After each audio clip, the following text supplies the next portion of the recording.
आज आपको मैं एक सच्ची घटना पे एक बैंक में जो हमारे साथ फ्रॉड हुआ है उसकी आपको हम जानकारी देते हैं कि बैंक में भी हमारे साथ किस तरह से फ्रॉड हो सकता है।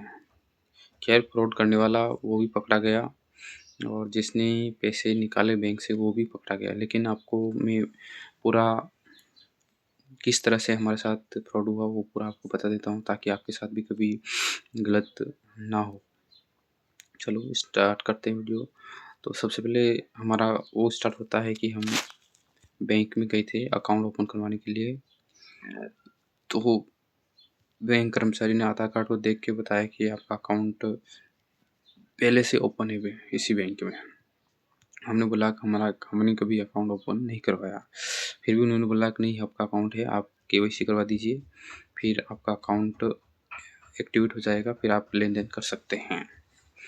उसके बाद अकाउंट हमने आधार कार्ड, पैन कार्ड, एक फ़ोटो, पासवर्ड साइज़ ये सारे उनको दिए और उन्होंने हमारे अकाउंट की केवाईसी अपडेट की, मोबाइल नंबर भी अपडेट किए।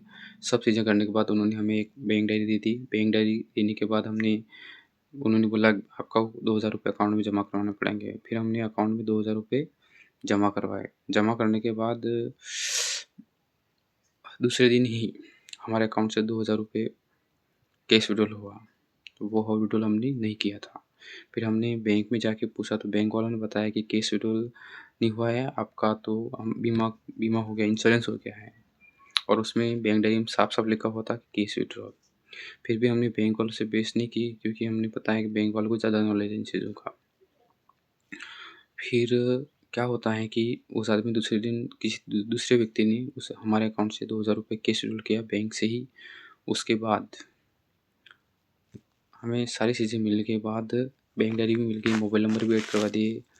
उसके बाद हमने कुछ दिनों बाद थोड़े और पैसे जमा कराए अकाउंट में, करीब 4 लाख के आसपास। फिर वो व्यक्ति जैसे उस युक्त किस तरह से पता चलता है हमें नहीं पता।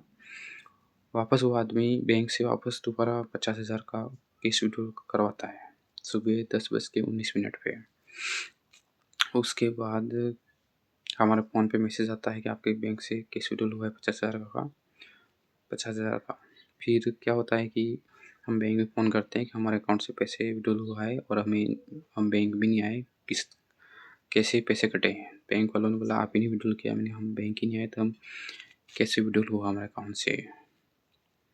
फिर बैंक वाले कैमरे चेक करते हैं किस व्यक्ति ने कैश विड्रॉल किया। फिर वो उस आदमी को सभी को सूचना देके उस आदमी को 1 घंटे के अंदर पकड़ लिया जाता है कि इस आदमी ने बैंक से कैश विड्रॉल किया है। उसके बाद बैंक वाले उससे वापस जो पैसे उसने विड्रॉल किए थे वापस उनसे वसूलते हैं और पुलिस केस भी होता है क्योंकि वो आदमी पैसे देने के लिए मना करता है कि मैं पैसे नहीं दूँगा। पुलिस वाले उनके घर पे आते हैं, फिर उनको पैसे देने पड़ते हैं।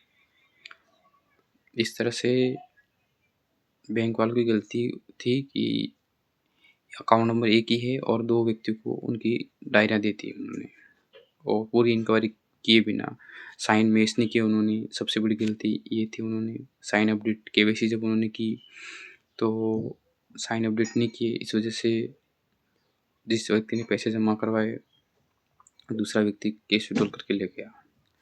अच्छा था कि सामने वाला आदमी इतना समझदार नहीं था, नहीं तो अगर समझदार होता तो सारे पैसे एक साथ विड्रॉल करके ले जाता और बैंक को भनक तक नहीं लगती। तो मेरा लास्ट में आपको यही संदेश है कि जब भी आप बैंक में अकाउंट ओपन करवाने जाते हो तो अकाउंट ओपन करने के बाद आप बैंक में पैसे जमा करवाओ एक बार और वापस एक बार कैश विड्रॉल भी करना ज़रूरी है। चाहे आप 500 करो चाहे 1000 का करो, लेकिन आपको एक बार बैंक से कैश विड्रॉल करना अति आवश्यक है। और दूसरी चीज़ आपको आधार कार्ड के माध्यम से भी AEPS के माध्यम आधार कार्ड के माध्यम से ई मित्र से भी आपको पैसे निकालना ज़रूरी है। नहीं तो आपके साथ भी ऐसी घटना घट सकती है जब भी आप बैंक में जाओ अकाउंट खुलवाने के लिए और बैंक कर्मचारी बोलते हैं आपका पहले से अकाउंट है। तो आप सावधान रहिए इन चीज़ों से और दूसरों को भी बताइए आपके साथ ऐसा ना हो।